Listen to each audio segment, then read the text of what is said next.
ममता के बिना पत्ता नहीं हिलता। ये देहाभिमान नष्ट करने के लिए, व्यभिचार करने के लिए नहीं कि हमारे अंदर वासना आ रही, हम कह रहे भगवान की इच्छा है कि हम पराई बहन, तो भगवान की इच्छा फिर जूता भी खाओ, भगवान की इच्छा फिर नरक भी जाओ, फिर काहे को तुम रो रहे हो? सब भगवान की इच्छा है ना, तो फिर प्रश्न काहे का हो रहा है? फिर पीटो या पूजो, चल रहा है, फिर क्या है? अगर प्रश्न है तो फिर समझो, विवेकहीन होकर के देहाभिमानी बनकर भोगों को भोगोगे तो तुम्हें दुख, क्लेश, अशांति, जन्म, मरण, नरक ये सब भोगना पड़ेगा। ये भी भगवत स्वरूप है। बहुत सावधान, इसलिए तस्मात् शास्त्रम प्रमाणम ते कार्याकार्यो। तो भगवान के आदेश है ना, जिन्होंने रचा है, तुम्हें बुद्धि दी, तुम्हें बल दिया है, भगवान की आज्ञा के अनुसार चलो, गुरु की आज्ञा के अनुसार चलो, भगवत स्वरूप हो जाओगे तुम में, और तुम्हारे आराध्य में अभेद स्थिति हो जाए। अभेद स्थिति, सर्वम खल्मिदं ब्रह्म नेनानास्ति ब्रह्मविद ब्रह्मैव भवति, बिल्कुल अभेद स्थिति। चाहे भक्ति से चलो, चाहे ज्ञान से। देखो, गलती कितनी भी हो जाए, उसके मिटाने के लिए उपाय भी है।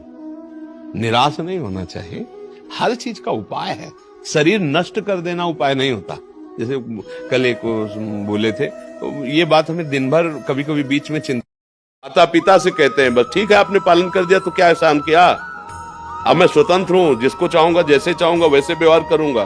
भला ये बुद्धि, इसमें सकारात्मक भाव आएगा, भला ये सुखी हो पाएंगे? आगे चल के देखना, बस यही मन में आएगा कि कैसे शरीर को छोड़ दूं, क्योंकि बुद्धि ऐसी हो गई, तुमने अपराध किए, बहुत बहुत गलत स्थितियां आ रही हैं। प्रसन्नता की वस्तु क्या होगी?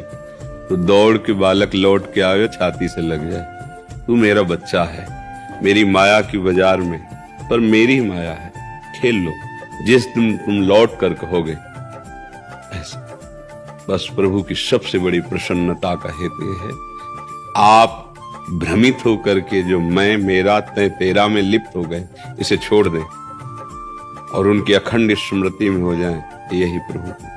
तो प्रभु प्रसन्न कब? जब हमारी अखंड स्मृति, अखंड स्मृति में ही प्रभु की प्रसन्नता है। हम हर स्थिति में अपने को कभी निराश नहीं होने देना, कभी टूटने नहीं देना, कभी हारने नहीं देना, क्योंकि कभी संपत्ति का योग होता है, कभी विपत्ति का होता है, कभी अनुकूलता आती है, कभी प्रतिकूलता आती है, कभी जय आती है, कभी